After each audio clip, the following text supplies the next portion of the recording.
Hello, everyone. I want to welcome you all here to our MAO live event. And now, before we get started, we would love to hear where every one of you is coming from and say hello to all of us here on the screen with you. Today's a really extra special event. This is the first time we have had six of our MAO artists together at the same time. I know your screen may look a little crowded right now, but don't worry. You will get up-close views of each of our artists throughout this event, as they'll be sharing a little bit about themselves and demonstrating a technique from one of their courses. Now, you may be familiar with some of these faces, and maybe some of them are new to you, which is even more exciting that you're getting to see these people up close and personal. But this is going to be your chance to get to know them a little better. After our demonstrations, we will open up the chat to questions. And we realize there are many of you here, and we want to ensure we answer all of your questions. So when you ask the question in the chat, we'll ask that you do ask it to a specific artist, and that way they can answer it. There may be some engagement and interaction between all of them, but if you have a specific question for one of them, please put it in the chat who you are asking the question to. Now, our live events usually go about 1 hour, but today this one may go a little bit longer, up to 90 minutes. So if you can't stay, don't worry. It's being recorded, and it will always live on our YouTube channel with many of our other online lives we've done and demos and all kinds of great information. There's always there for you. Now, each of these artists are going to introduce themselves, but I just want to say thank you to each of them that was able to show up for a rehearsal, get our tech in order. It's no small feat to get these 6 people together at the same time, coming from all over the world, including Scotland and Italy, which is so incredible. And each of them is also an entrepreneur. They are not just, in their studios working, but they are creating new techniques. They are selling their work. They are selling their courses, and they are constantly getting better and better at what they do. So this is our time to really learn from them and really get to know them a little bit better. So each of them will be explaining what they do, but their knowledge, their experience, and their talent, that's why we're here. Each of them is going to introduce themselves, where they're from, share a little bit about what they'll be demonstrating, and really what inspires them. And after we hear from each of them with their introductions, we will start our demos. These will be hands-over demos, just like you see in our courses, and they'll be sharing a little bit about which course it comes from and how it all works. And after the demonstrations, we will open everything up to our questions. So make sure you stay till the end, because we do have a very exciting announcement to make. So without further ado, I would like to introduce Rachel Davies. Thanks, Tami. Hi, everyone. So yeah, I'm Rachel Davies. I'm based in Scotland. And slate is one of the materials that I really enjoy working with, and my course at Mosaic Arts Online is all about how to work with slate. So today what I'm going to be doing is showing you one particular technique about how to work with slate, placing it on edge so you can create lots of texture within your mosaic, because the mosaics that I like to make are just kind of full of really interesting textures and surfaces. So I'm going to tell you a little bit more about working with slate on its edge. Thank you. And now Ariana Gallo from Coco Mosaico. Hello, everybody. I'm Arianna from Ravenna, Italy. I'm very happy to be with you. And I have my studio here in Ravenna named Coco Mosaico. And tonight, I mean, in Italy, it's already night, but maybe for you, it's morning. So today, I'm going to show you one step of the technique that it's on Mosaic Arts Online, the contemporary mosaic technique. I already did a part of the mosaic, and so what I'm going to do is pouring the self-leveling, pouring a very thin, very liquid cement and color it with the tints, with the pigments. And that's it. Thank you very much. Thanks, Ariana. Kelley and Knickerbocker. Hey, it's Kelley, and I'm in Seattle. And a lot of my works, especially recently, are all about the surface of the mosaic and affecting and altering the surface of mosaic materials. And so I'm going to demonstrate faceting and talk a little bit about faceting and show you with some different materials how faceting can enhance your mosaic surfaces. Thanks, Kelley. Jennifer Kuhns. Hi, I'm Jennifer Coons. My business name is JK Mosaic. I'm actually just a couple of hours south of Kelley, toward the coast in Western Washington State in the United States. And my specialty is stained glass. So I am going to be showing you some of the tools that I use, what works for different purposes. And then I'm going to demonstrate just a quick beginner glass cutting lesson. Thanks, Jen. Now on to Rachel Sager. I feel like I'm going to get to go to school today. This is really fun. Thank you, Tami. I'm Rachel Sager. I am in Pittsburgh, Pennsylvania, also at the Ruins Project.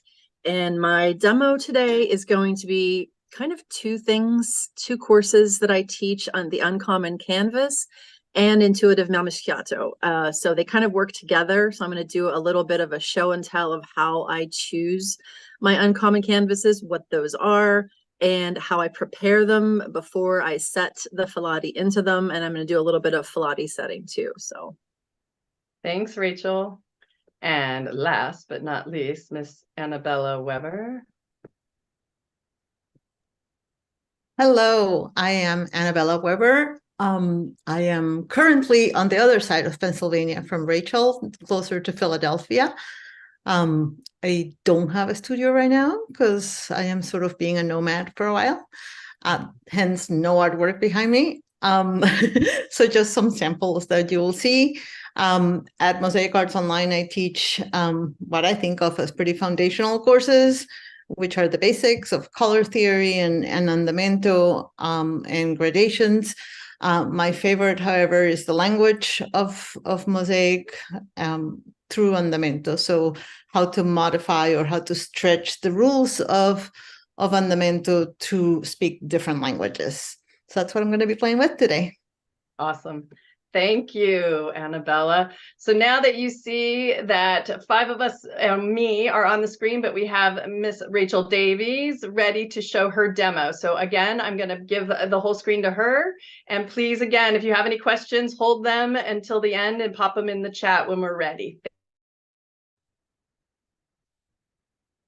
Okay. So as I said, what I'm going to show you is how to set slate on edge. So what I've got is a box of slate pieces here. Now, these have already been broken up using a hammer. And part of what my course covers is how to kind of go from big chunky bits of slate to these smaller bits of slate. But what I'm going to show you today is kind of taking these smaller bits and setting them into your mosaic. Before I do that, I just want to, some of these bits are a little big still for sticking directly into mosaic. Depends how chunky you want to go. So before I focus on the sticking, I just wanted to show you a little bit about the cutting. And when I say cutting, really, I mean breaking, because I'm not really cutting the slate. I'm using nippers to help me break it. Although these are, they're wheeled nippers, they're intended for glass. I use them just as a way to grip the slate and then break it. So when I'm holding it, you'll see me kind of do this sort of motion. It's not a cutting, it's a breaking. So if I wanted to kind of just break this a little bit, I tend to put the nippers where I want them to go. I'll cover the bit of slate with my thumb just to give me a little bit more leverage, because as I say, we're kind of breaking. So that's the motion that I'm doing to kind of just make the slate a little bit not narrow, lower, so that it doesn't sit so high in the mosaic. So just to show you that again, it's not a cutting, it's a breaking. If they're really thin pieces, that they might cut, but it's that motion that's really helpful for breaking up the slate. So what I'm going to show you is just sticking some pieces on their end, and I've got some thin set mixed up. And just in terms of terminology, you know, thin set is the term used in the US. In the UK, we call it tile adhesive, cement-based tile adhesive. And I've added a black pigment to this because I tend to work, you know, with a dark color. And the dark color works quite well with the slate, because if you've got lots of gaps between it and the thin set between it, it kind of just all blends together. So when you put the slate in, what you're looking at is you want to set your pieces so that they're at least a third bedded into the adhesive, you know, maybe a half, so that they're nice and secure, because with these pieces on edge like this, they're quite wobbly. I'm just going to bring my camera down a little bit more so you can see this in a little bit more detail. There we go. Hopefully that's nice and clear for you. So if the pieces aren't too big, sometimes you can just set them into the adhesive like that. It might only just be a third on that one, but it's, you know, it's set in and it will stay still. But to really make it nice and secure, what I tend to do is, rather than set this piece just next to it where I want it to go, is that I'll start just a little bit further away. And this adhesive here is used to scoop. I'm going to use this slate to kind of scoop this adhesive. So these two pieces are going to be stuck to each other. So I just kind of holding on to this one and just squishing them together like that. And the adhesive oozes up between the two. And these are now stuck together. And you can see, if I kind of move that a little bit, there's a little line down here where I started, and then sort of moved that little bit of slate along. So I'm just going to do that one more time. I know this is kind of darker slate and it's black adhesive, but again, I'm starting it even further away this time because there's no adhesive in this little bit here to scoop. So I'm kind of scooping this bit of adhesive here and moving it and sticking it to the other. So you've now got these three pieces of slate. The adhesive, you can see, hopefully, you know, is raised. It's a higher level than my bed of adhesive. So these are stuck to each other and they're nice and secure. So that's the general principle. You just kind of have to keep an eye on this divot here. There's not much adhesive here, so you either have to start further away each time, or just, you know, move your adhesive about with your spatula just to make sure you've got enough there. So that's the technique in terms of setting things in. I just wanted to show you was it in practice a little bit as well. So this is true Blue Peter style for those in the States. I don't know if that works, but here's one I prepared earlier. It's a very basic design, a couple of pieces of slate. I put some pieces of filarti down the side, just a little bit of color, but I've left this centerpiece blank. That's where I want to put my slate. Because the line comes down this direction, I'm going to place my slate going perpendicular to that line. It just looks better. So rather than place the pieces of slate following that line down here, it looks better if you put them all going down that way. The line becomes clearer to the eye. So what I'm going to do is I'm just going to put, obviously not going to fill this whole thing in the time that I've got left. I know I'm already at sort of 5 minutes or so, but I'm just going to put a little bit of adhesive in here. I'm going to start in the middle because it's sort of a smaller section. So making sure, you know, my bed of adhesive, I can place things in there. And sometimes when you pick up bits of slate, one other thing I should say is that sometimes if they're really thin, they can be a little bit flaky. So sometimes, see how that one just has some little bits coming away, just to make sure the bits that you're sticking into your mosaic are nice and stable. It's worth just kind of checking either with your fingers or with your tweezers, any loose bits, just to make sure that you're not going to put pieces into your mosaic that are just going to fall apart. So I'm just going to pick out, you know, little bits from this box of pieces that I've got next to me. Let me just bring that down just a little bit, just so you can get a real close-up view of what I'm doing. And I'm just really sticking these pieces in. And the nice thing about having got the filarti down here is if there is a gap, I mean, I can put a bit more slate in, but also if I wanted to put an extra little bit of glass in, I could do that as well to kind of make sure that, you know, I went right up to this line, because this line, as I say, moves about, it's quite fluid. So I'm just going to add a little bit more adhesive this side and put a few more pieces in. And that's generally the approach that I go. Sometimes, you know, these pieces you can see go all the way from side to side. But as I get further and there's a bit more room, I might start putting just like a smaller bit in. You know, there's these pieces will only be a certain width. So I might use a couple of smaller pieces, for example, in here as well. But each time you see how I've kind of started a little bit, there's a little bit of adhesive in there, and I'm just using that to make sure that it's stuck to the one next to it. And I basically just keep going all the way up. I'm just going to turn that round because I've got some adhesive in here. I can go down there as well. But yeah, that's generally the technique for putting it on its edge, just making sure that the pieces that you're sticking in haven't got loose bits of, you know, they're not too thin and flaky, and then just making sure that they've got enough adhesive in them to keep them in place. Okay, I can carry on working on that while you guys are watching as well, but that's all. I can hand back to Tami, and yeah, I think I've taken up my time. Thank you. Well, we didn't realize that 10 minutes could go by so quickly and so mesmerizing. So thank you, Rachel. Yeah, no, that was awesome. And to see it up close while you're talking is really special, because it's not every day that we get that kind of opportunity. So thank you again. And yeah, if you want to keep working on it, whatever, off camera, we are going to move on to Ariana Gallo from Coco Mosaico, and she is going to share what her demo is going to be. Okay, here we are. So I made this mosaic in this wooden frame, working directly onto cement, onto thin set. And I made these stars by using white gold leaf tessera.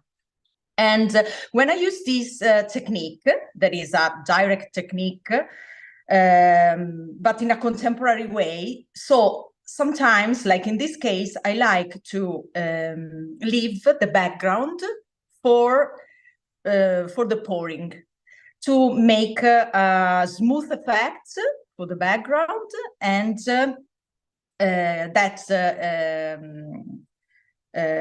makes some contrast with the mosaic and the small tessera of the stars.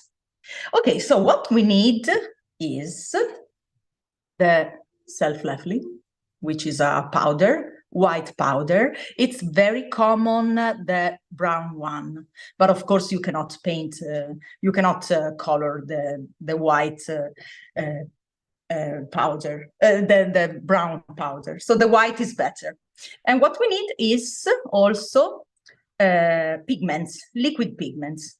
Of course, we need also water. Here we have water.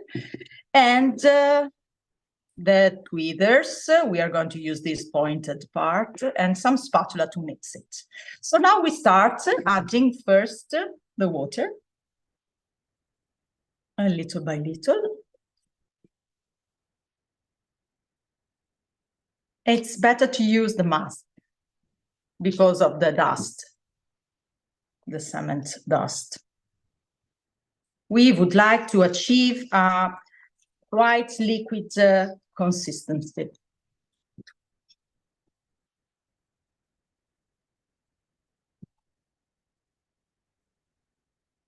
Keep mixing.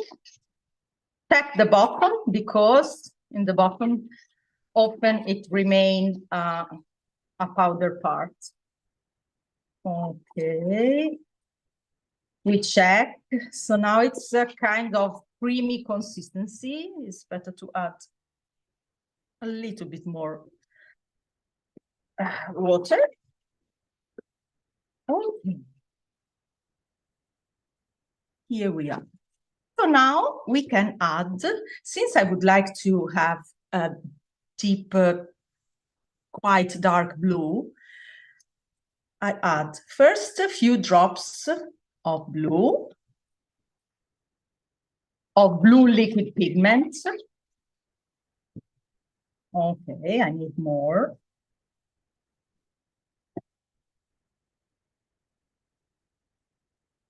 And also a little bit of black. Be very careful with black because it can make a gray effect. So for the moment, I put just one drop.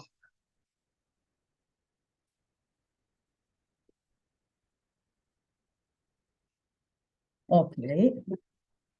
I need more blue and one more drop of black. Here we are. We mix it.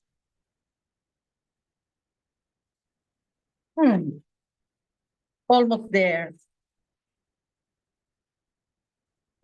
Just a little bit more. And so total 3 drops of black. It's always very dangerous to use the black because it gives less saturation of the color. Okay, now I'm happy. When you work with this self-leveling, it's better to keep going, mixing the liquids. Okay, so then you can start pouring this self-leveling. Be very careful not to dirt your pieces, the mosaic, and even the frame. I didn't cover the frame. I didn't protect the frame with the tape, but it's a good idea to do it. Okay, so now we fill all the space, all the background. We want to cover completely the white. We don't want to see anymore the white thin set. It's better to mix it a little bit. Okay, here we are. And soon we are going to use also the a pin or the pointed part of the tweezers to let the self-leveling goes everywhere, even in the very narrow parts. We have also some narrow and tricky, very tricky parts, which are, for example, these parts. So in this case here, we need to be very, very careful not to put too much liquid. Okay, and also in there. Okay, very good. The corners. Now we check if we need more self-leveling. Okay. We mix it. We need a little bit more in there. Okay. And now I show you. You can help the self-leveling goes everywhere by using this small spatula, for example. If you don't have a very, very small spatula, you can even use this part of the tweezers. It works as well. It's better that the consistency of this material is very, very important, because if it is too thick, you cannot control very well where it goes. It can't go where it's very, very narrow. If it is too liquid, could make some cracks. But as you can see, the consistency, the right consistency is the like a honey consistency. Okay, almost there. Almost there. And then, of course, you need to check everywhere. I really like to use this self-leveling with contemporary drawing, for example. But in this case, can you recognize this pattern? I'm sure, yes. Of course, if you visited Ravenna, you can recognize it. I find always a big inspiration from the early Christians mosaics that we have in Ravenna, in my city. And sometimes when I can't find a good idea or the inspiration, I often go in Santa Apollinare Nuovo, for example, which is in front of my studio. Or sometimes I go to Basilica di San Vitale or Mausoleum of Galla Placidia. And this pattern is from the Mausoleum of Galla Placidia, the golden stars. But of course, in this case, I used the white gold and not the normal, let's say, gold. Okay, here we are. Probably here we need a little bit more. Ariana, while you're still working, I just want to point out that you keep working, and I'm just going to point out that if people have purchased your contemporary course, like the piece behind me that's with the lead, that they can also do this technique without the metal ribbon or the lead, as you're showing here, just so people have even more options of ways to create it. And then maybe quickly share with us, and then we're going to wrap it up, how long it takes for this to cure before it's completely dry. Yes, so it takes a few hours, but I always prefer to leave it to dry properly, like one night or 12 hours at least. But sometimes if it is dry according to your room temperature, if it's summer, of course, it dries faster. But let's say it's better to wait 12 hours. That's good information. Okay, how about we leave you to keep finishing up, because I know you have some detailed work to do. And it's okay, you keep working, but we're going to turn the spotlight on to Kelley Knickerbocker as she's going to be doing her demonstration. And I'm going to mute you, Ariana. Okay, yes. Okay, I'm the problem child with technical difficulties, so bear with me as we get going, because I think we'll be able to do it, and you'll see everything. It'll just be not the it'll be portrait instead of landscape. So what I want to show you is, I mean, if you know my work, you know that I am a fan of faceting. I'm big on, let me make sure I got the right direction here. Okay. I'm a big fan of faceting, and I use it in a lot of my work. And so I want to show you how I do that. And so I'm going to take 9 different materials just really quickly and show you how I facet them and how you can use this on any material and in any mosaic.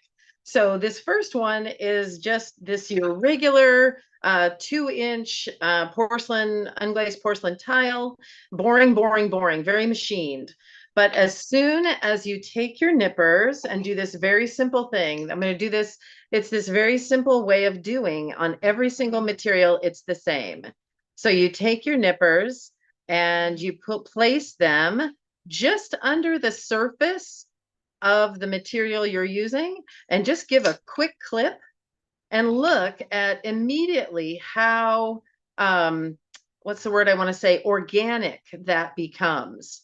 Okay, so it's no longer this machined surface, but it is this organic, stony looking material. So you see here with this, this sort of finished line of it, that look at all of that texture and stuff going on, that plain, this plain old boring machine tile doesn't hold a candle to that. All of a sudden, this looks like stone. So that is one reason why you might want to facet, because you want to change the texture of your surface.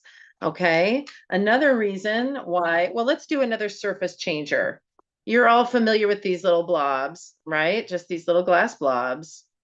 Check out how they are when they are faceted. Okay, you little chunks. So let's see, let's take a little chunk of this. And we're just going to, oops, let me make sure I'm in front of the camera. This is mirroring. It's so confusing.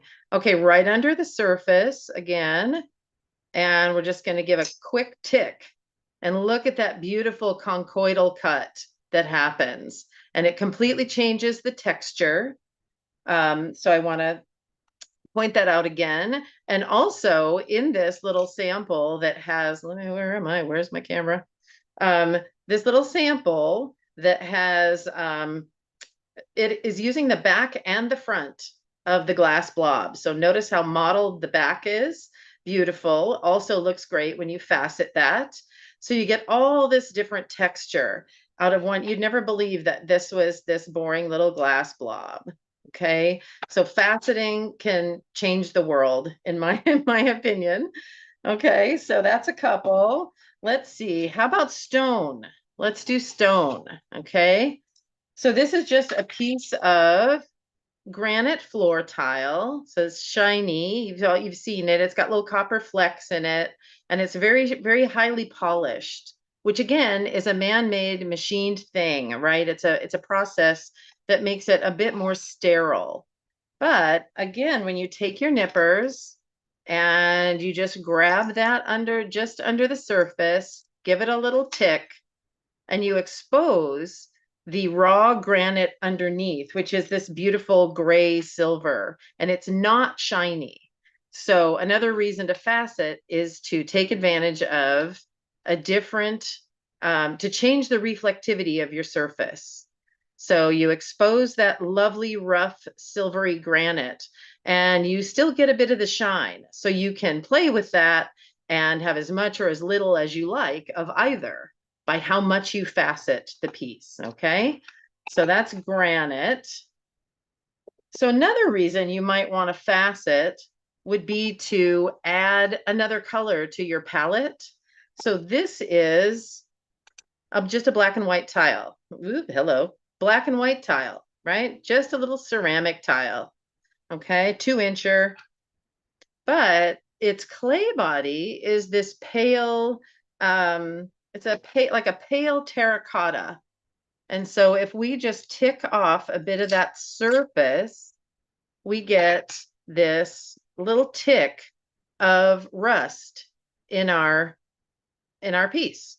And so put that together and you've got an extra color in your palette. It's not just black and white. It has this little bit of rusty rust in it. Okay, so that's another reason you might want to, oh, did I cut myself? Look at that. So that's another reason why you might want to facet, is to add a third color. If your material is 2 colors, add another color. If your material is 1 color, add another color by opening it up. Okay, and here we have just a sweet little bit of, this is the Zenza tile, which is Mexican smalty, and it's like the tile version of Mexican smalty, and it's very matte. Okay, very matte. But when you cut into it, of course, the inside, you look at that edge and the inside is shiny. Of course it is, because it's glass. So again, take your nippers and just under the edge, give it a little tick, and you can do it anywhere. Kelley, go a little closer to your, yeah. Beautiful, beautiful. Sorry. You can do it anywhere, a little or a lot. You can expose as much of that interior as you like. And then, you know, put it into a mosaic. Okay, so it becomes a mix of the shiny and the matte. And also look at that texture, that all of a sudden this thing has so much texture, where to start with, it was just flat and matte and very machined. Okay, so faceting really adds organic texture to your mosaic. So now we're going to look at another ceramic tile. It's made to look like sort of like barnwood or old wood. It's got a pale background and a bit of a dark stripe. And when we expose, let me grab the nippers. When we expose that center, it is a little bit deeper rust. Okay, so we just take a little ticky tick off of this, and we get that sweet terracotta, warm terracotta under there. And what I've done here to show you is I have very strategically placed the faceted pieces. So if I want to draw attention to a particular area, I can use faceting to pull your eye there. Okay, so I have just revealed a little bit of the clay body in certain areas, and all the pieces that are right around that area, I have faceted them and matched the facets together. I love to do that. I find that so much fun. So that's another thing you can do, is you can create a point of interest with faceting, especially if you have a high contrast clay body. Okay. Hey, And Kelley, can yes. I pipe in real fast just with a question that I'm having that I know others Yes. might, is you've pulled out two different nippers. Do you want to share why you use for which ones? Don't distract me. I'll lose my mind. No, you're sorry. I don't know is the answer. There you go. I just have them right here.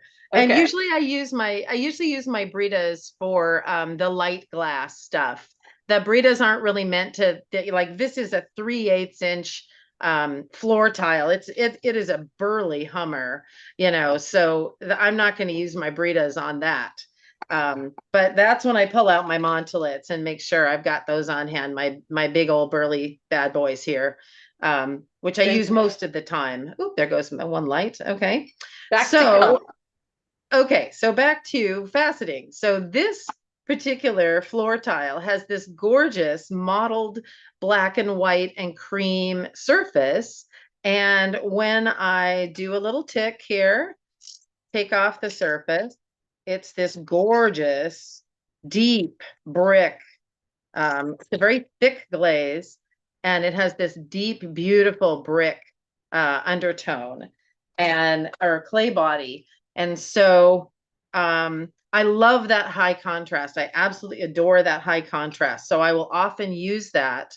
And my piece in the recent Society of American Mosaic Arts show was mostly this material, and because I just love that high contrast. So so I like to chip off a lot and make sort of continents and try to connect them a little bit in the different pieces.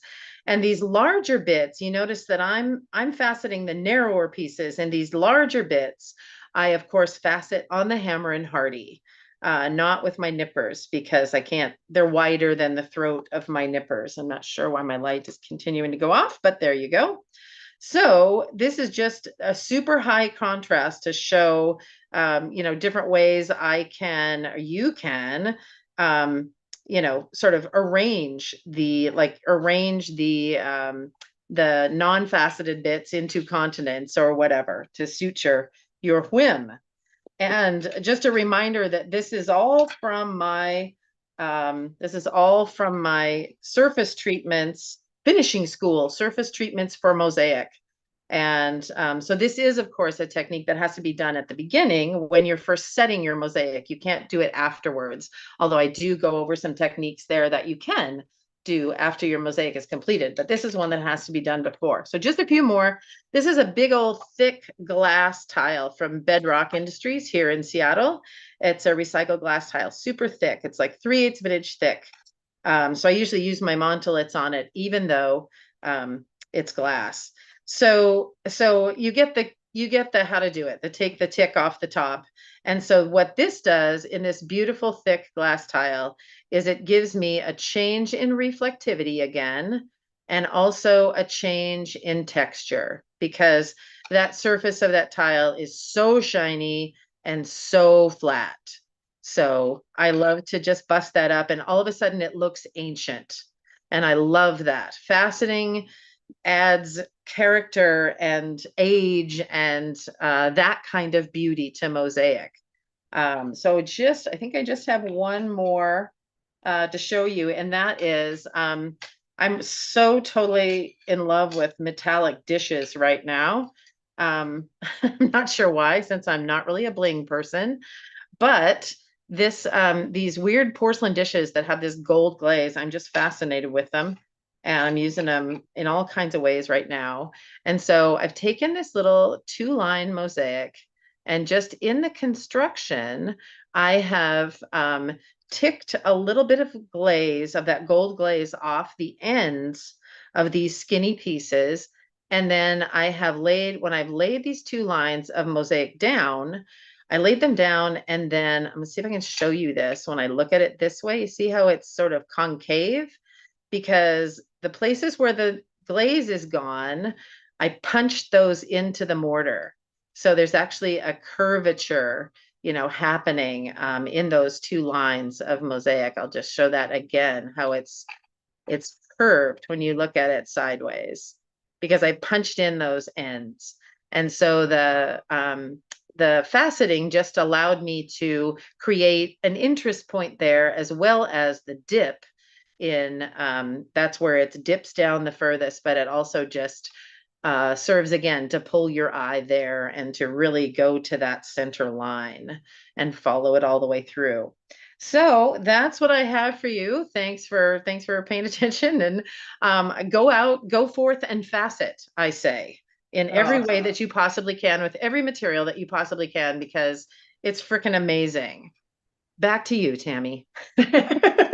Thanks, Kelley. That was awesome. And I know many people are very enlightened by that. Oh, good. Right, let's move on to Jennifer Kuhns and her stained glass. Come on, stained glass. I got so absorbed in everybody else's we all are. I forgot I was doing this too. Okay. All right, my camera sideways for a reason that will be more clear later. I want to be able to show you how I hold the tools after I introduce them. But so first, I'm just going to go through what tools I use for scoring glass.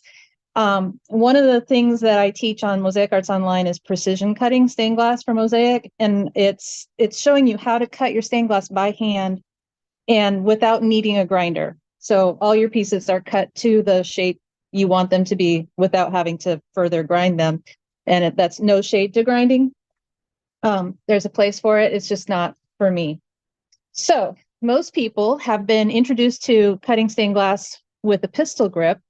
All my tools are Toyo tools. And the pistol grip looks like this, and your hand holds it this way. It's very comfortable in the hand. It automatically puts your blade in the right position. So it's especially easy for beginners to use. Some people get frustrated because there's supposed to be oil in here. That's what this is made for.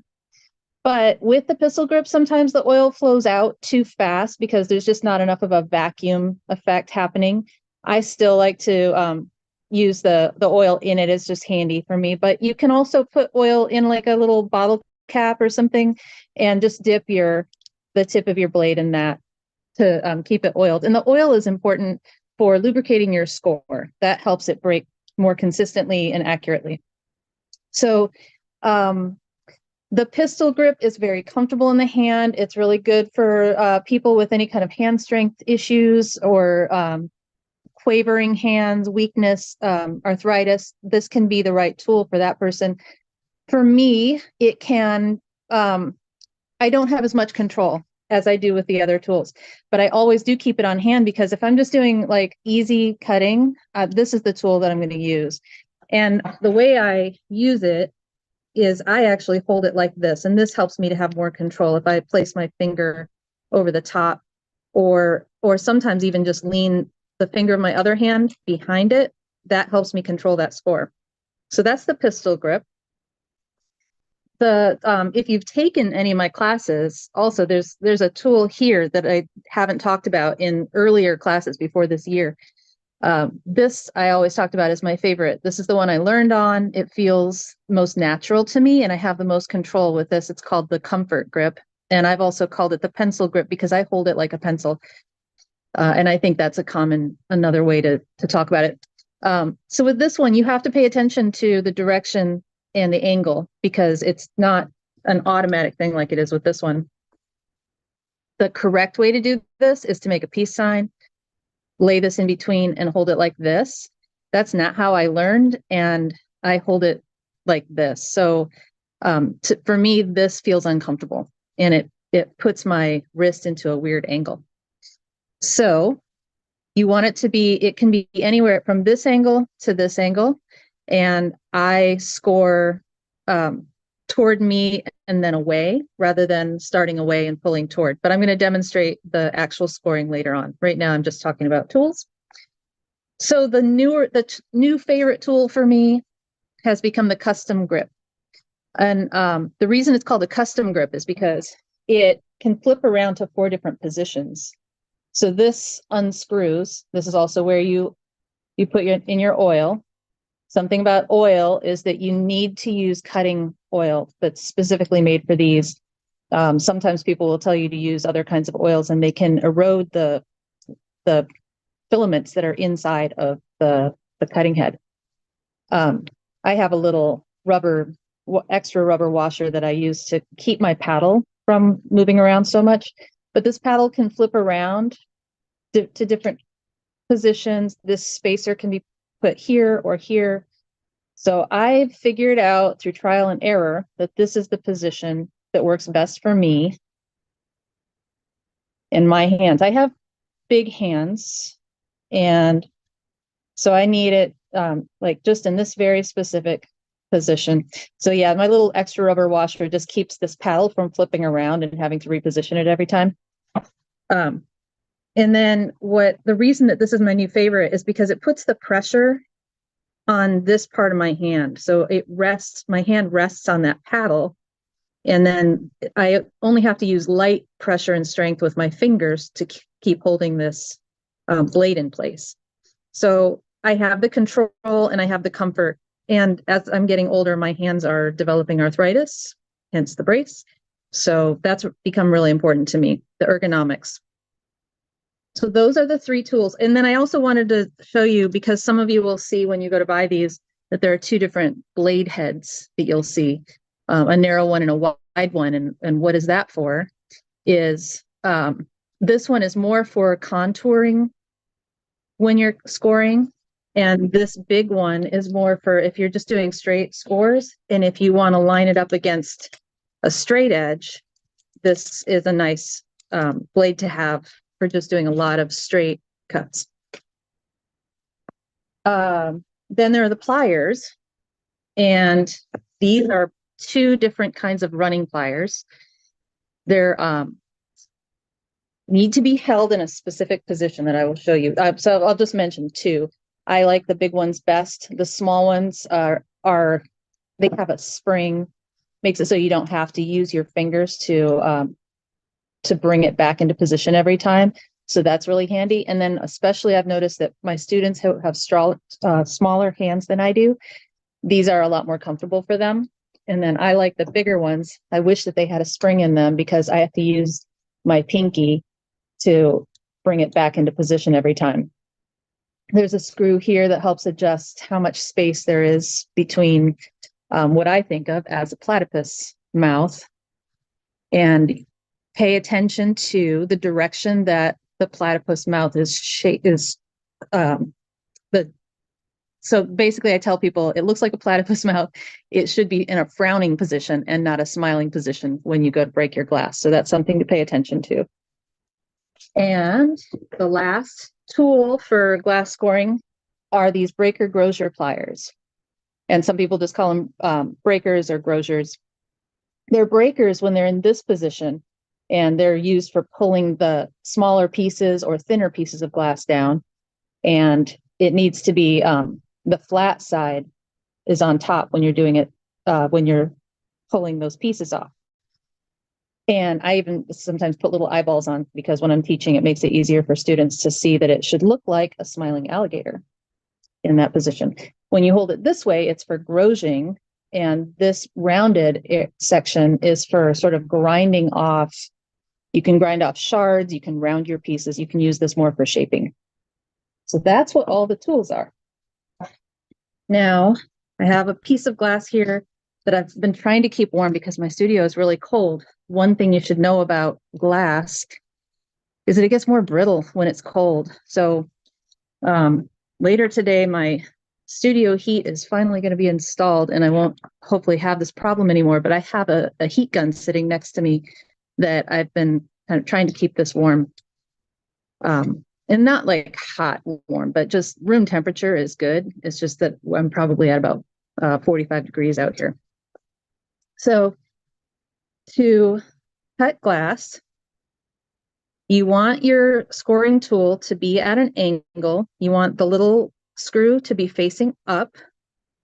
And there's a sound that isn't going to register correctly on the phone. This is one of the problems of trying to teach online, is that the audio picks up a heavier sound. So it's going to sound crunchy and heavy, but it's not. It needs to be lighter. And I'll show you when you're using a straight edge, if you want to make a nice straight score. There's just a little zip that you should hear. And you should see, let's see if I can, you can see the line. That's just a little line of oil where I scored.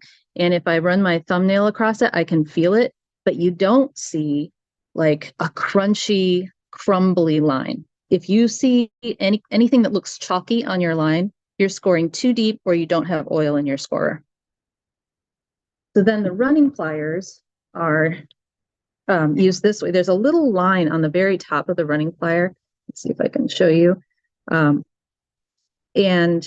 if it's in this position, basically what you're trying to do is have the pressure pushing up underneath the score and then down on each side on the top. And if you give it a little squeeze, it breaks evenly. And it has a nice, if you've scored correctly, like a nice light score, it's going to be a very tidy little line that isn't very even, particularly sharp, really clean line. So we'll do it again with the comfort grip, and I'll this time I'll do a little bit of a curve so you can see basically it's the same concept, just making sure that when you're scoring, if you're running on a curve, that you're not leaning from side to side, you stay perpendicular. So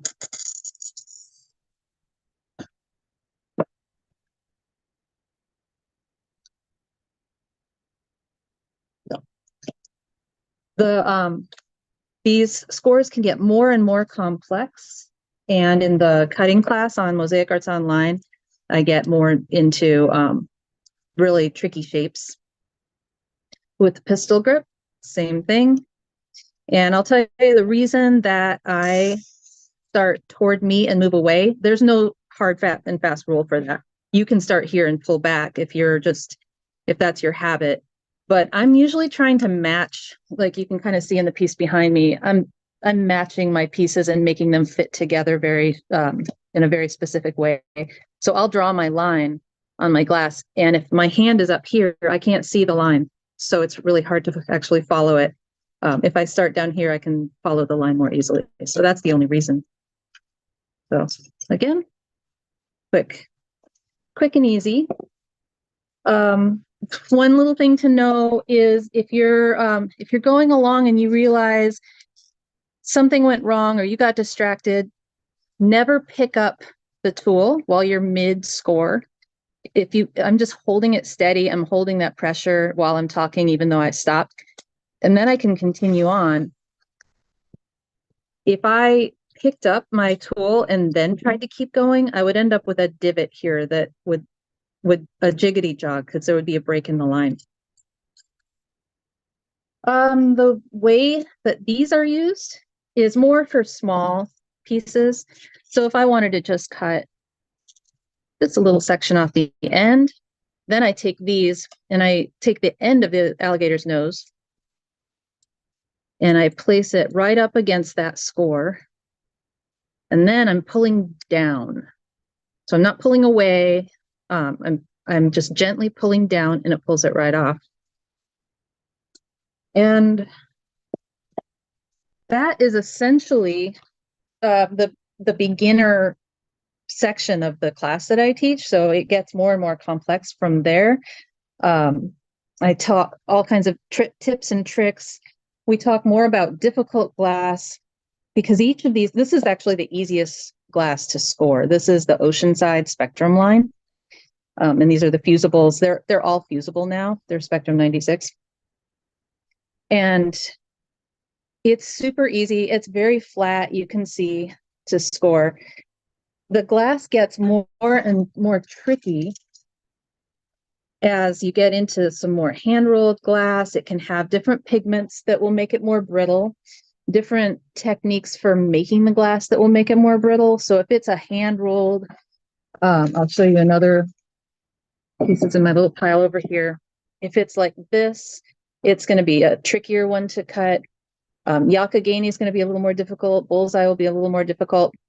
So in the class, I talk a little bit more about how you use those different kinds of glass more strategically and find ways to fit your piece together, keep bearing those, the differences in the glass in mind and how hard it's going to be to cut it. Some shapes are just going to be impossible to cut and without a ring saw. And most things you're going to get away with being able to cut just with scoring tools. I don't know where I am on time. Tami, how am I doing? You're good. Thank you, Jen. That was awesome. No, that was great. And I think it really could wet the whistle of some newbies that want to get into stained glass mosaic and really learn a little bit more. So thank you. That was like the best demonstration of the tools and really can be a good introduction for some people that have not seen them. So awesome job. And thank you very much. All right, on to our next artist. We have Rachel Sager, who is set up to share a little bit about her Mal Mischiato and her uncommon canvas. So let me get my arrow to say spotlight you and mute everybody else. And here we go. Okay, you can hear me okay? Yes. All right. I'm so excited. I'm learning so much today from all these other demos. They're all so different. I'm going to be talking about the uncommon canvas. What the heck is that? It's just a term that I kind of came up with to describe substrates that aren't Ouija board, that aren't regular frames that we're also used to seeing art in.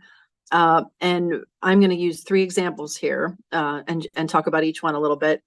And they're all metal. So all of the uncommon canvases today are going to be metal, although they can be wood, they can be shells, pretty much anything that has an opening or is a vessel of any kind can be used for particularly good use for filati, which are the long threads that make up, that you pull the long threads and then you cut them into the small pieces. And so they sink down in. So the first one, this is a piece of a printer's block that is not a letter.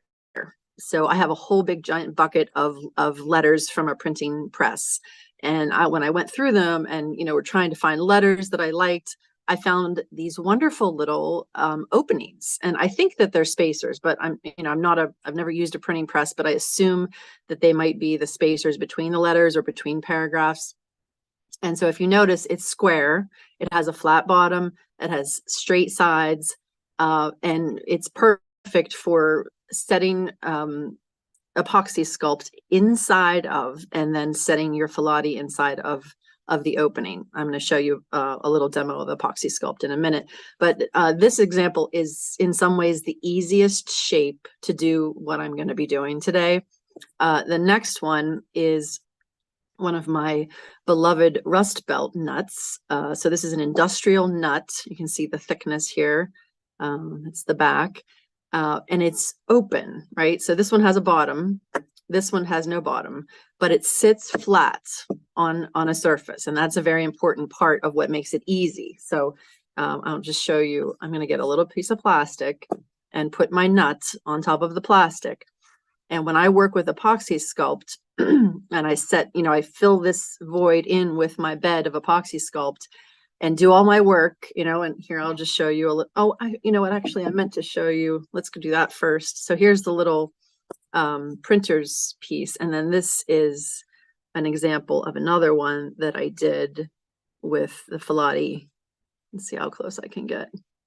It's almost like a little flower garden of little sticks of Filati, and they go all the way down through. Okay, so that's one. And then this finished product is a finished rust belt right here. And a lot of this works because of the depth of it. It's just a perfect depth. I can even get my hook, my little D-ring, my title, my signature, all of it works on the back, as opposed to something like this, which is another really cool piece of metal. I think I found this in the river, that is perfectly flat. It's like paper flat. So this would not work unless it was, what's the word I'm thinking of? I'd have to do things to this to make it into an uncommon canvas. It can't just be used just like this necessarily with the Filati specifically. Okay, so that is one. So if it has an opening and it has a flat base, then you're good to go with the plastic and it's all fun and easy.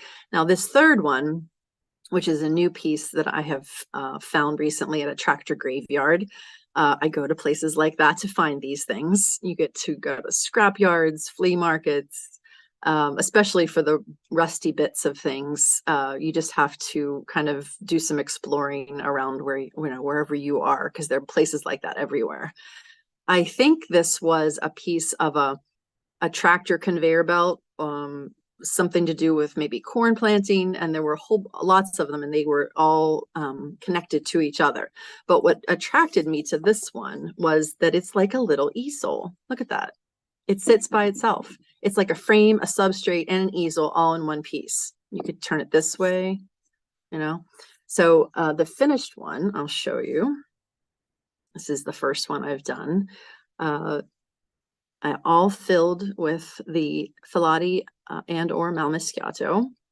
I'll turn it over and you can see the back. So you knew it was open, right? So how did I get that opening filled to put all this stuff in it? So my first solution, because there's always more than one way to make something work, was I actually used a little piece of shale. I have lots of shale laying around here. Rachel Davies has her slate. I have my shale. And I cut it to fit right over that back of that opening. And then I adhered it just temporarily with a little bit of super glue, which is not adhesive I use normally, but I just needed it to stick long enough in order to make the bed. So here's the third one of epoxy sculpt. Actually, no, that's, let me back up a little bit. So I laid the epoxy sculpt in here right on top of the piece of shale behind it and worked that way. This one was a different solution. So instead of using the shale on the back, I used epoxy sculpt itself, which I don't, if you're not familiar with what epoxy sculpt is, it's an adhesive and a modeling compound at the same time. So this part right here that I've created the back with was it being a modeling compound. Okay. And then I'm going to, and because I made it kind of concave in here, I left myself enough room to create a new bed in order to put the Filati in. So that is actually going to be my demo. But before I get to that, I do want to show you a few little tricks. This is a material that I use every day when I'm working with these pieces of rusty metal, Renaissance wax polish, and it smells really good. I love it. I love smelling it. A little goes a long way. So I will, this is a very small container. This will last me a year, to give you an idea. And you just take a little bit on your finger, and just, I really enjoy this part. So after, it treats the metal so that new rust does not appear. So here's a, let me see, here's a rusty rust belt. This is before treating, before washing or anything. So when I get these, I take this raw material to the sink, the slop sink or the hose or whatever, and use a wire brush. And I scrub it with the wire brush vigorously with hot water, dry it off, and then put the paste on. And then after the paste is on, it doesn't need to sit, it's ready immediately. And then you can just rub with an old rag. And I do it, the sides, the back, but not the inside, because that needs to be adhesive ready, right? So you don't want to put wax on the part that's going to stick. Okay. So I'm going to move some things out of the way. So we're just going to work on one thing, and it's going to be this. All right. So let's see. I use that to hold this up. I'm using this one to hold this one up, just so I can see it. Get my wonderful nippers. So these are my Liebnitz, and I use these pretty much exclusively for cutting my filati. And if you can see how close they come together, they practically touch, which they don't always come that way. I've actually taken my spring out and used a grinder to grind the two little nubs just to the point where these come together exactly where I want them. Now, if you've seen any micro mosaic done more traditionally, you might see people filing these long threads. I choose to use the, I'm sorry to bring the yogurt container in front of you, but this is just what I use to nip. Let's see if you can see that angle. I'll move my finger out of the way. So very easy. And I can move pretty fast with these. And your depth of your uncommon canvas will determine the length of the pieces that you're cutting. So if you're doing a little piece like a pendant in a sterling bezel, you might have to be cutting these really shallow. But for what I'm doing, I'm going to cut them a little bit longer because I have a deeper vessel. Okay, so I just wanted to show you the cutting, and then I'm going to move some pre-cut. This is like a kitchen, like a cooking show. It's all done. Okay, so I have 3 levels of malmischiato. So there's 2 terms I'm throwing around here. There's filati, which means thread in Italian. And that's what these feel like, when you pull the hot glass, which I'm not going to show you on camera. That happens at Mosaic Arts Online headquarters, right, Tami? But I have, so here's the epoxy sculpt, and it is, I get the big containers because I use so much of it. You can buy smaller containers, and it's a 2-part. So you get, I'm going to take a little bit out of gray, and the other one is black because that's going to be my color. I like to use black. And so I already got these little balls ready. So I like to put them in balls, which helps me to see they're both even sizes. So you want equal amounts of both. Actually, looking at this black one looks a little bit bigger. So I'm just going to take a little bit of that off. And then you just mix with your hands. You could probably use gloves. Might be a good idea. And you want to mix until you don't see the gray anymore, until the whole thing becomes black. So it's a good probably minute of mixing. It's kind of like Play-Doh. And, I love this stuff. It's exterior worthy. So we actually use it in the ruins in certain ways. I don't recommend using epoxy sculpt for regularly shaped tessera, like squares of smalty or squares of stone. It's really meant for the sinking in, the depth. It works better when you put things deep into it. Okay, so I always overmix, or I always mix more than I need. So one of the ways that I've solved that problem is whatever is left over, as I can tell, there's going to be some left over. So I'm going to just put that right into here and massage it in. And you want it to be just below the lip of whatever you're working with, because when you start to sink your pieces in, so here I'm going to start with the big ones. Let's see. Wow, that got stuck in there. Isn't that funny? Maybe that's how, no, there we go. I just want to use something so you can, so it's not angled away from you. Okay. I usually start with the bigger pieces. This is a really nice mix of like khaki and deep red. And one of the magical parts of mal mischiato, which means badly mixed or poorly mixed, is that, you know, usually when we work in mosaic, we don't have the luxury of blending colors. But when you use hot fire to transform glass, you actually do get to mix colors. So let me see if I can show you how that's looking so far. So those are my big pieces. And now I'm going to start with the medium-sized ones.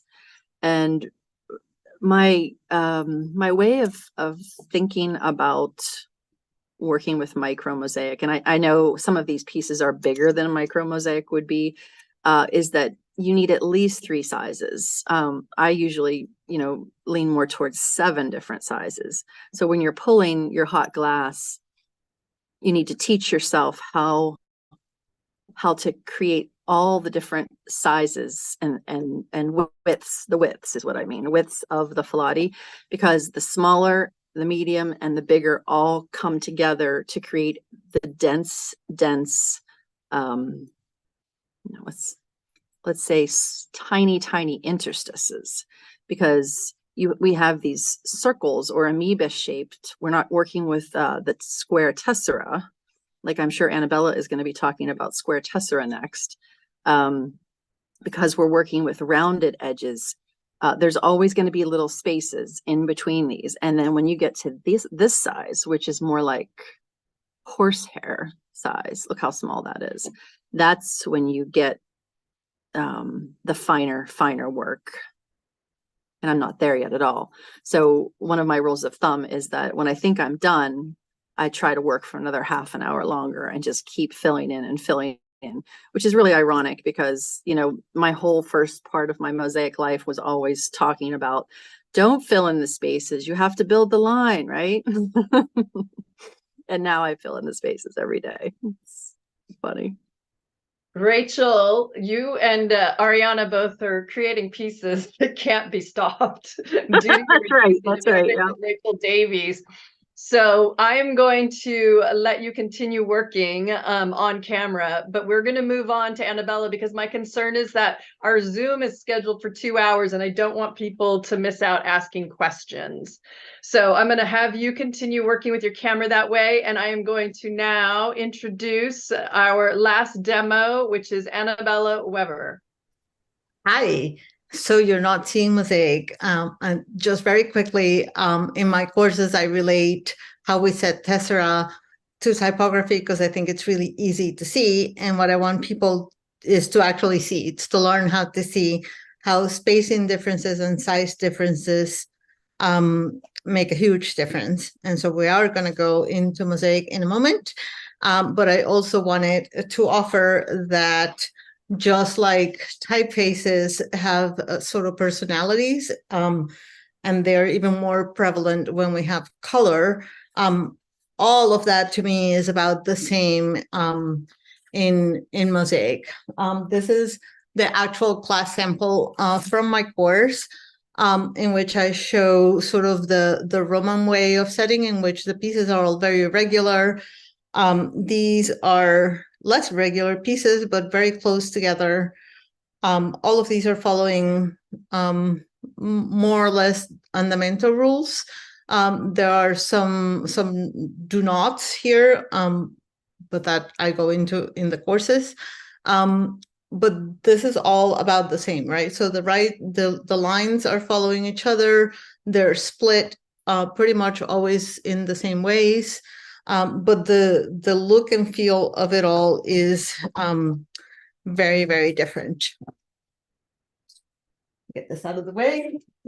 And so here I've just said I put them this way so that you can see how regular they are. These are pretty big. There are different challenges when we are working with big pieces and smaller pieces. But just this is another sample, right? So they're all pretty regular, even though they are getting smaller as we go along. And then these two are crossing, but that we won't get into that. But what I wanted to show mostly is how just spacing these changes your lines, changes the way we perceive the line, and they have, to me, more or less personality. And so as we work along, these spaces are pretty even, right? But if I start giving them more room, we start speaking what I say is a different language. So I am working over clay, which is a temporary substrate, which I started using to teach when I realized that it's just really easy to erase our mistakes and start over, or just to be able to try different things. I will say it is sort of the first step of the Ravenna method, which is one of the things that I first learned. So I am going to start with some longer pieces here. Sorry. See, this is great. You take it off and you kind of fill the hole if you need to, and off you go. So it's pretty great for practicing line building. So I am here mixing a really big piece with a smaller piece. I did set aside some pieces that I knew would work because I know we have little time today.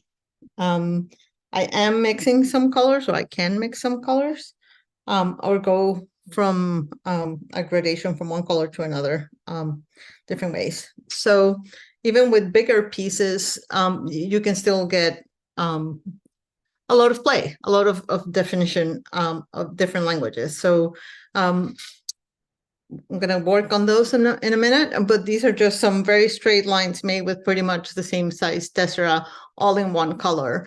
And you can see that just the differences in space and just the tilting of the tessera, they sort of dance or more or less. So I'm going to just build a couple of lines. These are actually different materials here. All of this is really affected by the surface. So I love to work in stone, so that's mostly what I have around me. But I want you to see how the smaller pieces are just a little easier to handle, to make lines with a little bit more movement. So the space, which I used to hate to see the space, and I used to sit really close, is your friend here to make some prettier lines, I guess.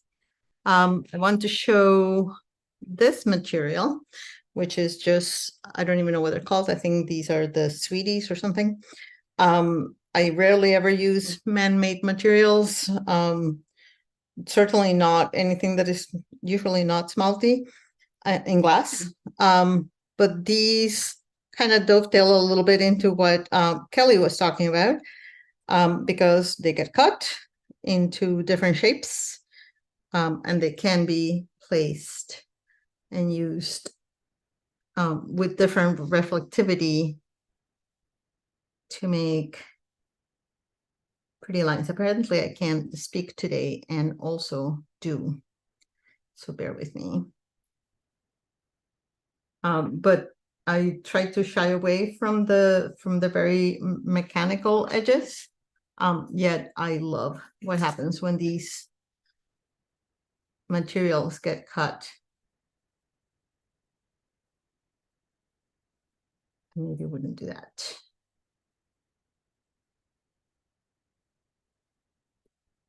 Yeah, so just cutting differently and then placing as you build your lines, knowing that the spaces can be more or less regular. And then I'm gonna just mix in a little bit of gold there. This is really unusual. I usually don't work live on don't build in my courses because I'm usually explaining a whole bunch of theory. And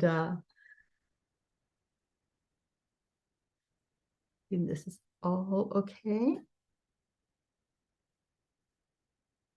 So I really love working on this temporary substrate because it lets me change my mind however many times I want. And it is really, really great to learn on. Because you can just take it off. There are, for practice, if you want to transfer this to a real or to a finished mosaic, there are steps that need to be taken to ensure that everything is going to adhere, or just simply do the Ravenna method as it is intended to be completed. Make sure I'm not running out of space here.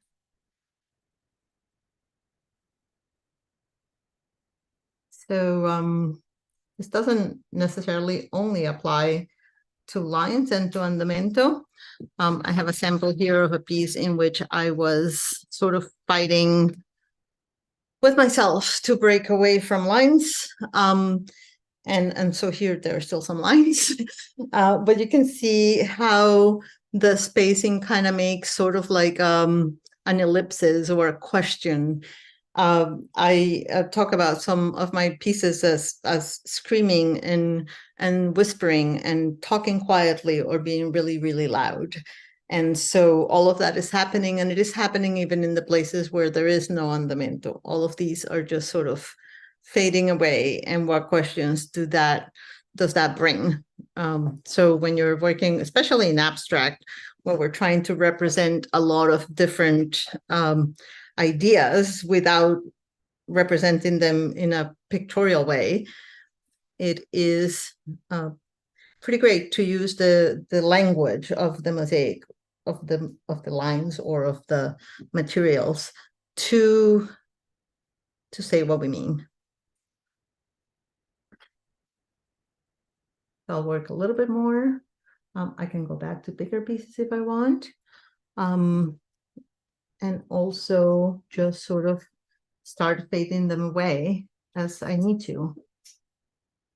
Okay, so if I want to leave more space, then that line is sort of doing what I showed before, which is just sort of give it more space. And I try to relate that to the message of the mosaic, whatever that happens to be.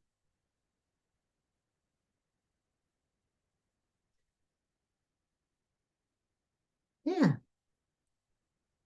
So I think that pretty much covers the idea and what we're looking at. I'll bring the samples back.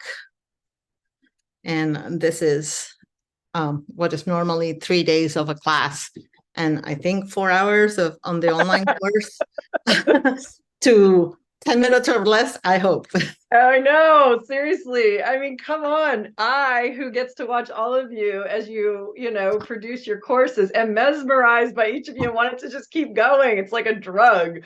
But here we are, kind of wrapping up the demos, and we have such a great audience here. So we would like to open up the questions now. Let me get us all back here. Open up the questions to all of you. And what would you like to ask each of these insanely talented artists here? Rachel's just wrapping up her little piece there. And Ariana, can you pop your camera down and show the finished piece as the questions are starting to come in? Oh, that looks beautiful. Beautiful, beautiful. Oh, awesome. That is going to be so gorgeous and hopefully inspire lots and lots of artists. And then look, Rachel Davies, hers is finished now. Look at that. Awesome. Awesome. Awesome. Kelley, do you have all of your samples in one little spot? It would I know, throwing you like a never mind. You poor thing. Okay, never mind. You can hold them up if you want. Just to recap, so yes, everyone can see all. You guys put so much hard work into all of this. It's just been such a special event. I'm really excited. So as the questions are coming in, I do want to make one announcement, and hopefully this is what's going to get you all so excited to head on over to our website. If you've never enrolled, you can enroll for free. But as we all know, here in the US, this Thursday is Thanksgiving holiday, and it is our chance for many of us to get together with family and friends, hopefully put our feet up for a couple days, and mostly just be grateful. Just be grateful for everything we have, and for all of us to be able to be together, to be able, these artists, to share what they love to do, for all of you to be able to learn from them. And we can't thank you enough. So starting at first thing Friday morning will be our Black Friday sale. And our Black Friday sale is a 15% off all of our courses. And that's the deepest discount that we do throughout the year.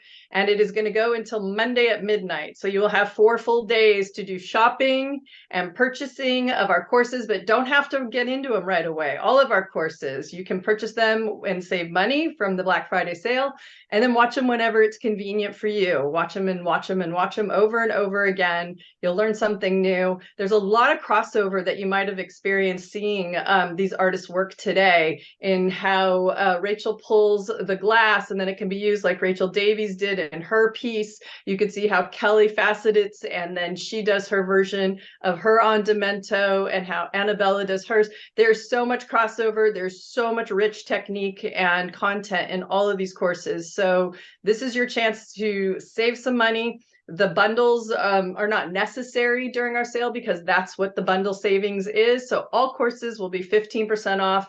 There won't be bundles for sale, but that doesn't matter, because you can just get any course you want. So with that being said, let's see if there's any questions coming in from our audience here. I'm emailing them to you.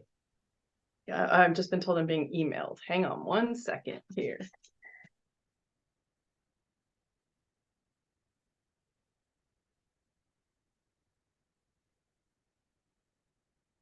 All right, here we go.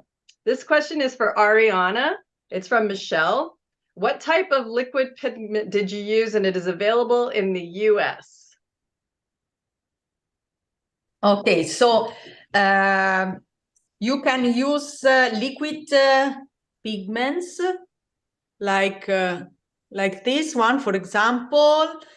And actually, you can test. You can buy different ones. Sometimes I buy some very cheap.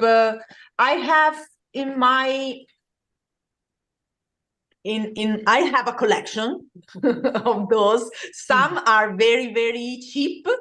Other one are less, are a little bit more expensive. And so the difference could be that when they dry, the color is not completely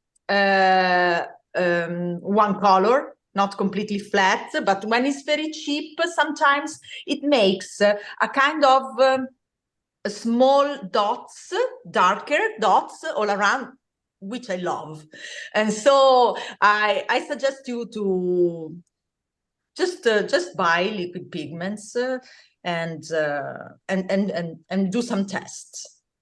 And also, just if you are purchasing Arianna's course, which is the piece behind me with the yellow teapot, that is the contemporary method where she teaches the gradation and the andamento and how to do the technique she showed today. We do also sell liquid pigments, and we sell a small quantity of the self-leveling cement. So those are all options if you purchase the course. And so that's another way to do it. The next question is...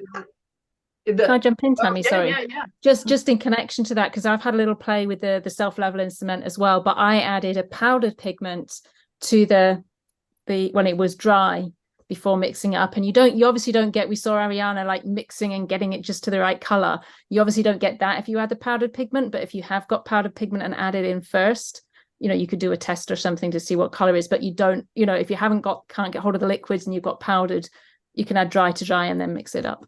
Yes. And then you need to test it because you won't know the color of it until you've added the liquid to it. But that's good to know. Okay, so the next question is also for Ariana. It says no sand can be added. Is that I'm not sure if that means that the sand is part of the cement. Okay, so added to the self-leveling, you mean? Okay, so I like to mix different things. So sometimes I use also sand and marble dust in different colors, or sometimes terracotta powder. But in this case, I don't use the self-leveling. I mix these inerts because all of them don't react with water. And so I mix them with an acrylic resin that I find in Italy through CTS, which is a company who sells stuff for restoration. And so it's an acrylic resin with diluted like 30%, 40%. Once again, I like to experiment, but not very, very thick. It's good if you dilute it. And then you can mix sand, and you can have, with this marble dust, you can have a more antique effect. Because with the self-leveling, when you mix it with the powder pigments, like Rachel was telling us before, or the liquid pigments, the effect is going to be quite flat, let's say, or at least you have just one color. Thank you, Ariana. Oh, wow. You guys aren't kidding about these questions. They are coming in. Kelley, what brand of nippers were you using? Okay, I use Montolets for most everything that I do, and occasionally for lighter duty, for things that are thinner, like stained glass or thin porcelain, I'll use the Brettas or the Lepinets, but mostly Montolets.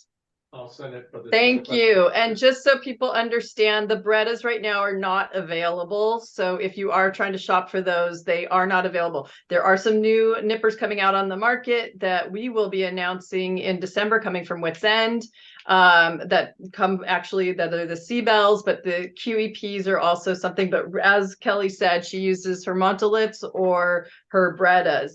All right, this question's for Rachel Sager. What source is it for your tweezers? They look like they work great for you. I think this is, both of you answer, because you both are tweezer people. So, okay, so Rachel Sager, unmute yourself and tell us where those are from. It's called Tabula Rasa, and it's actually from Italy. And I think they come from Italy when I order them. And I've gone through probably 6 pairs. I'm pretty rough on them, but see, I love to talk about my tweezers. Look how tiny that point is. That's what enables me to pick up, something Tiny like that. Yeah. So Tabula Rasa. Tabula Rasa. We can put that in the comment section because then everyone will see that. And you have to do a little bit of searching if you don't have a link, which I think I have links in my courses to these. Yes, we will. And we can put it in the comments here. And Rachel Davies, which do you use? Because you're a tweezer aficionado. As well. I've just got like the bent nose nippers. Okay. I like those because I feel like it just gives me a little bit more control. I like the curved ends. Mine were from Mosaic. I've had mine for quite a long time. I got mine when I lived in the States. So yeah, they're just you can get bent nose ones in the UK as well. But yeah. But yeah, that's the ones. They're not quite as fine a tip as the ones that Rachel Sager's using, but they work for most stuff. And I'd say mine are any jewelry supply will have really fine tweezers.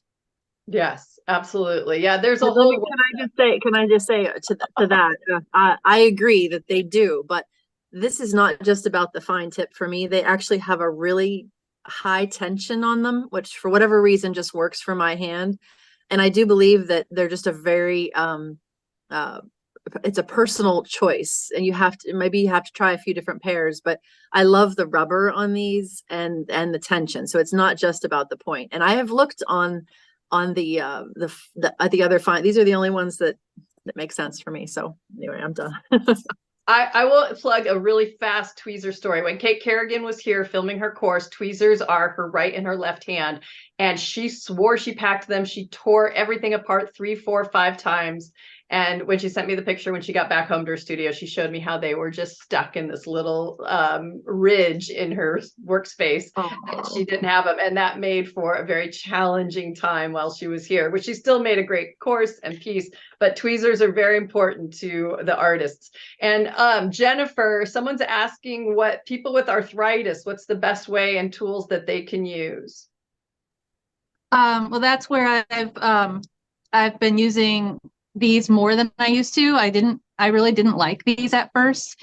But then I discovered through teaching how many of my students who had Parkinson's. I had a student with one hand. I have had students with hand issues where this was the solution for them.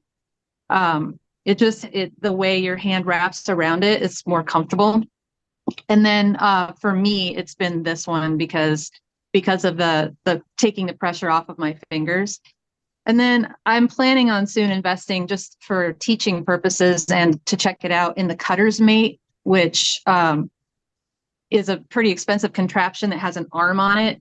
And so the scoring tool is attached to the arm that is hinged. So you can use more of the leverage in your arm rather than the strength in your hand.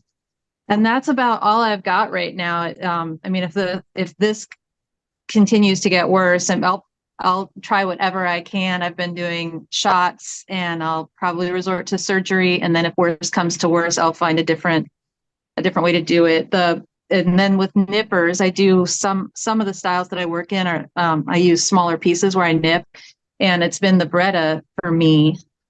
So I guess the same people who make Cutter's Mate have the plans and everything to produce the Bretta. So hopefully it'll come on the market. And Little Bird told me that we should be putting pressure on them to do that.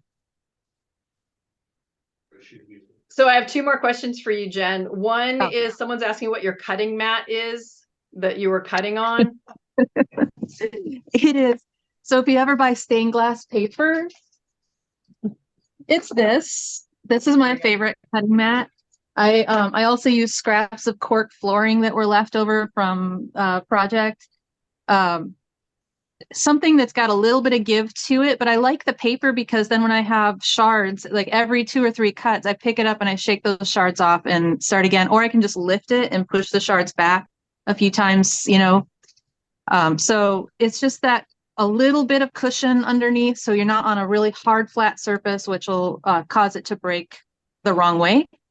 But the cushion helps a ton. And it's just paper. A couple layers of newspaper works. That's my favorite.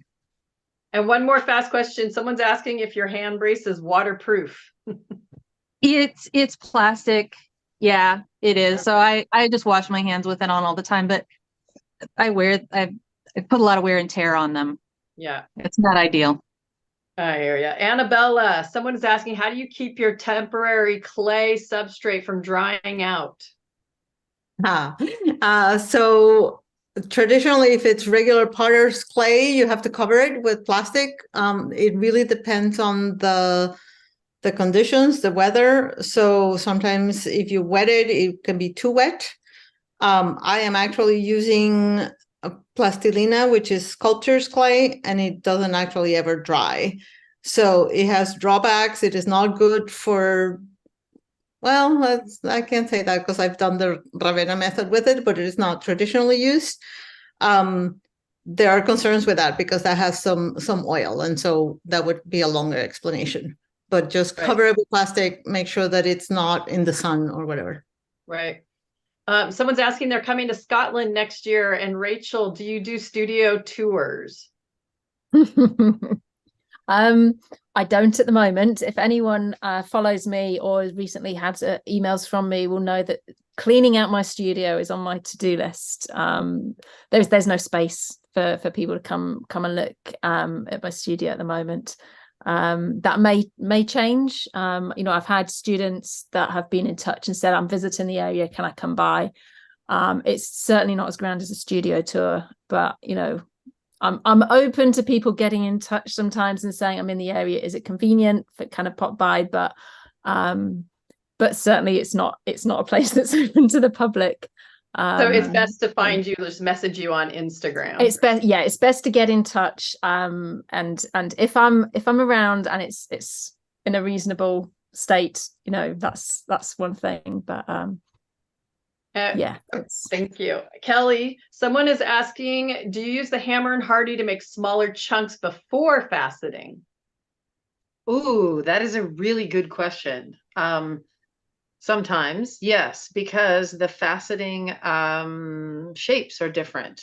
So when I'm working with larger pieces, like wider than the width, the throat of my wheeled nippers, then I do those on the hammer and hardy, and then I do love to cut those down. Some of them, cut them down, because you'll find when you cut like those narrower tesserae, when you facet them, the facets tend to do particular things with the wheeled nippers. They do certain things. And so with that width of tessera that don't happen, or that happen differently when I do it on the hammer and hardy on a bigger piece, and then cut that down. I just get different shapes of facets, which is luscious in my opinion. So, I could go on for weeks about testing, faceting, and every kind of material imaginable, but because it really is a true love. But yeah, so both will yield different shapes of facets, which can be useful and varied in texture. So do it all. Yes, thank you. Yep. So Kelley Hara is asking on Arianna, she's currently working on a piece that has velati that's like coming off the main mosaic, and she's wondering if you can use self-leveling product for the background around that. Probably yes. The important is to have a kind of thickness, because of course the self-leveling, it has to be around not less than 2 millimeters or 3 millimeters, and so she has to make a kind of thickness to fill later with the self-leveling. Perfect. And then one other person, in the pigments that you're using, are they acrylic? Is what Michelle is asking. No. In Italian, it's written coloranti universali. They are good to mix with cement. Actually, I have never tried with acrylic, but probably they could work as well. And the pigments, the powder, the dust, the powder pigments that I use are pigments for cement. Yes, and the ones used acrylic. Go, Annabella. I used acrylic early on because I didn't know any better. They faded away. I have a habit of leaving things out to test. So there are tests. Well, there used to be tests all over my house, the outside of my house. They faded to almost no color. So good to use cement appropriate pigments. Yeah, and the ones that we sell here at MAO that are in Kelley's courses and Ariana's and a few others are cement-based for cement pigmenting. They're not acrylic paints. Okay, next question is for Rachel Sager. How do you make the distance between the wheels of those nippers smaller, as you mentioned? Can you explain again how you take the nubs off the wheeled nippers? So take that spring off. Yeah, show them what you do. You're muted. Rachel, you're here. I'll unmute you. Okay. I'm trying to get the spring off. It seems to be stuck right. Oh, there, I got it. Okay, so I took the spring off, and you might have to have a grinder which is kind of a big tool. You could possibly use a hand file because it might not need all that much, but this is metal, so a hand file might take a little while. I have an angle grinder, which is kind of a violent power tool, but if you know how to use one, all you really have to do is touch it a little bit, and it'll just do it slowly. Don't do it too much because see how close those are. And this is only for Filati. You wouldn't need to have this happen for something smaller than, I mean, anything besides Filati, I would say. Does that answer it? Yes, thank you very much. And one more question for you, Rachel. Can you show everyone your finished piece? Since we got to see Ariana's and Rachel's. Huh? Yeah, I'm gonna show you both. So I'm gonna show you this one, which was the one I made off camera a few days ago. And I want you to just see the difference between me being in a hurry, which I was today, and not being in a hurry. So do you see the tighter? This is tighter. There are smaller pieces in there. This is definitely the higher quality piece. I mean, this one's fine, but it could be better. I love looking at them from the side. The way they come out, so yep, there you go. And I think we're going to end it on this last question from one of my favorite MAO students who has been around for quite some time, is Alan Punton. And he has to ask each of you, which material do you hate to use? And is there such a thing? Because I really don't know if the word hate is a good choice, because I think it's more the love. And Kelley, you start. What a great question, because you guys really are such masters at all your materials. I used to think like plastic was my barrier line. It's like I want materials that are, they don't necessarily have to be, straight out of the earth, but plastic somehow for me just I don't know. Because I use metal, I use shell, I use all kinds of things, and even ceramic glaze testers and kiln cones and all kinds of stuff. But I don't think that's so much the case anymore. It's not that I use a bunch of plastic in my work, but now I think I've come to the point where it's like there is no. I don't think I've met yet a material that I wouldn't use now, because I realize that I can make mosaic with anything. So, and it just adds to the richness, and there's an eloquence in some materials that, like, Anabella has been using plastic to talk about the existence of plastic. Which we don't want, the trash everywhere and how it's affecting the environment, right? So then there's the perfect use for plastic. And so as long as I can, make andamento out of it or manipulate it and alter it and you do fun shit with it, sorry. That was a freebie. I think I'll use anything. I don't think I don't have anything on my hate list anymore. Good. Anabella? Well, Kelley started the story, so yes, plastic was the one thing that I shied away from until I was talking about it. For me, I didn't want to see the objects be what they were, so I cut them down into tessera size and went. So that piece is on my feed, in my recent Instagram feed, if anybody wants to see it. I wouldn't say I hate anything. I will try anything. I do shy away from man-made things, and then I spend time with Kelley, so there's that. And what I would say I hate is when I forget, and I've been working with stone for a while, and then I work with glass, and I will invariably cut myself, not because cutting, not setting, but because I forget and I put my hand down and there's a shard of glass there. So that I hate. Amen to everybody that's been through that. Rachel Sager? Oh, well, first of all, Alan, that is such a great question. It was a wonderful one to end on. And I just want to say ditto to everything that Kelley said. Learning to fall in love with materials by having your way with them. I've been, we've been doing that kind of together for many years. But I will say, Litovie gave me a run for my money several years ago. I love the color and the mattness of it. Absolutely adore it. And so I wanted to fall in love with it, but the way that it crunched under both the hammer and the nippers, I don't think I'll ever go back to it. As much as I love how it looks, I don't love the feel of it. Yeah, that's everything else. I look at as a challenge to a reason to fall in love with something. Awesome. Ariana? Hate is a very strong word for me because yeah, it's probably too much. I like to work with mixing materials, mostly the traditional one like smalty, marble, different kind of marble. I really like to use pebbles, river pebbles as well. So what I like less to use, you know, this is the normal smalty. I took just one palette that I have.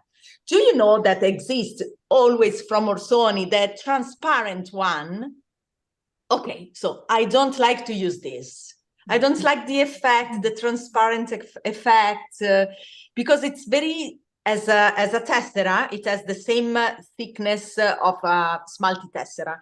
But when you cut it, is more glassy, if I can say glassy. And so you can cut your fingers more than with the normal smalty. And I completely agree with Rachel Sager about Little V, because I have a feeling of hate and love with Little V. I bought as well a lot of different kind of colors because they are just wonderful and very, very matte. But cutting them properly sometimes is struggle. Yeah, it's sometimes difficult. Here, just so people can see what they're I love talking it. about, if you've never seen it, it is blocks this thick. They are gorgeous colors. They come in a million different colors. Are they still sold? Can you still buy them, Annabella? They are not. She put a pause on making them because she's Okay. trying to start a school in France. Okay. That said, I love it. I absolutely love it. And I found that the solid colors that she sold at the beginning are much easier to deal with than the mixed colors for a number of reasons, but one of them is cutting them. Good. Well, I'm glad we could at least show people what they are. Okay, Rachel Davies, just because we're running out of a little bit of time and I want to wrap this up the right way. Rachel, what's yours? And let's not use the word hate. Yeah, I was going to say, just like what all the others have said, there's nothing that I really hate. There's might be some things that I think the things that are harder to cut are things that I don't like working with as much because there's more effort involved. Like I found a gorgeous yellow stone. So I can't even remember where it was, you know, and I could cut it a little bit, you know, bits chipped off, and those were lovely to kind of use in a mosaic, but there's this big chunk of it that I just couldn't process, you know, or, you know, had to hit it a lot and get little bits of it. So, you know, when it's a material that's really hard to work with, they're the ones, you know, I'm up for a challenge, you know, but there's certain, if it's really hard to kind of cut and work with, they're the kind of things that I would probably put to one side and go for something that makes life a bit easier. I hear you. And Jennifer? My thing is wiggling. I have always used whatever I could get my hands on until it got to a point where I had to sort of cull and focus on one material, and it became stained glass, mainly because I was just getting really comfortable with it. It's so versatile, and I do the large scale exterior public art projects, and so it's impervious to weather, and it's colorful, and all those great things. But yeah, I agree with everyone else. There's nothing I hate. I'm not a big fan of trying to cut green stone. I will say that it's hard. It's hard on my hands. But I love all the things, like all of us. If I had all the time in the world and I didn't have to do commissions, I'd play with all of it. I agree. Well, I love all of you. I love all of our MAO community, and thank you all so much for being here. If you have not enrolled for free at Mosaic Arts Online, go do it now. All it needs is your email and a password, and that will put you on our email list so that you will get the announcement for our Black Friday sale starting this Friday, where all courses will be 15% off through Monday at midnight. And I cannot thank you all enough, the 6 of you, for coming on here, for rehearsing, for getting your tech right and it working at the last minute. And you guys are all such insanely talented humans. You're amazing people. You share what you do. You're in your studios every day, making it better. And Jerry and I, he will always stay behind the camera. I tried today to get him in front of it. He said no. But we just want to thank you guys so much for being here and making this so special. So we are going to end the live stream, and there is nothing that me and my business partner There's a Jerry. could not say enough. So thank you, everybody, and have a wonderful holiday. If you're here in the US, put your feet up, relax, hug everybody you love, and we'll see you real soon. Thank you. Thank you.